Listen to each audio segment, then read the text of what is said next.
नमस्कार, माय महानगर लाईव्ह मध्ये आपल्या सर्वांचं स्वागत। पुण्यात गेल्या काही दिवसांपूर्वी मुळा-मुठा नदीपात्रात एक विचित्र मृतदेह सापडला होता। त्या मृतदेहाला हात, पाय आणि डोकं हे काहीच नव्हतं, होतं तर फक्त धड। या घटनेनंतर पुण्यात अतिशय खळबळ उडाल्याचं देखील आपल्याला पाहायला मिळालं।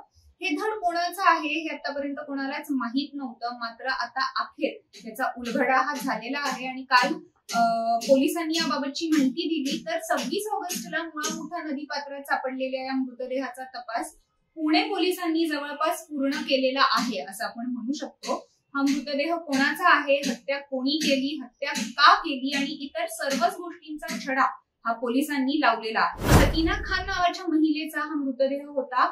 पुण्यातील शिवाजीनगर परिसरातील झोपडपट्टीमधील एका खोलीच्या मालकीच्या वादातून सकीना खानची अतिशय निर्घृणपणे हत्या केली गेली आणि विशेष म्हणजे या मागचा जो खरा सूत्रधार आहे तो सकीनाचा सख्खा भाऊ अशफाक आहे।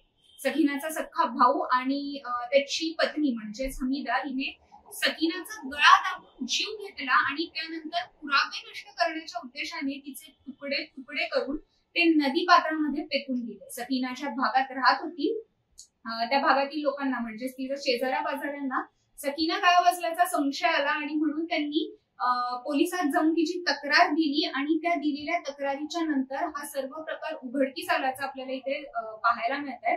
तर या घटनेवर पोलीस सहायुक्त रंजन कुमार शर्मा यांनी सांगितलं की अशफाक आणि सकीना हे त्याच्या वडिलोपार्जित घरामध्ये राहत होते आणि त्यांच्या घरावरून वाद हे चालूच होते। खरं तर हे घर तसं पाहायला गेलं तर सकीनाच्याच मालकीचं होतं आणि तिच्या नावावर होतं आणि अशफाक हा तिला फोर्स किंवा प्रेशराईज करत होता की तू हे घर माझ्या नावावर कर, पण हे करण्यास सकीना त्याला नकार देत होती किंवा ती हे करायला तयार नव्हती। तर मग या मन सुन्न करणाऱ्या घटनेची सुरुवात ही भाऊ बहिणीच्या वादातून झाली आणि 23 ऑगस्टच्या रात्री अशफाकने बहिणीवर हल्ला केला आणि दोरीने तिचा गळा दाबून खून केला आणि इतकं करूनही त्यांचं मन भरलं नाही तर त्यांनी पोलिसांनी आपल्यापर्यंत पोहोचू नये या उद्देशाने हमीदा आणि अशफाकने सकीनाच्या मृतदेहाला धारदार शस्त्रांनी कापलं, चिरलं आणि त्याचे भाग करून वेगवेगळ्या ठिकाणी टाकले। त्यातला जो देहाचा भाग आहे तो त्यांनी नदी पात्रामध्ये टाकून दिला आणि तो जो 26 ऑगस्टला सापडला होता सकाळी।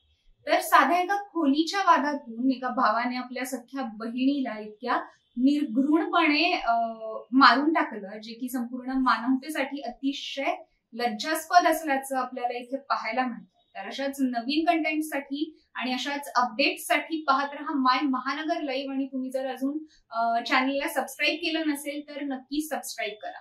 पुण्यावरून मी साक्षी।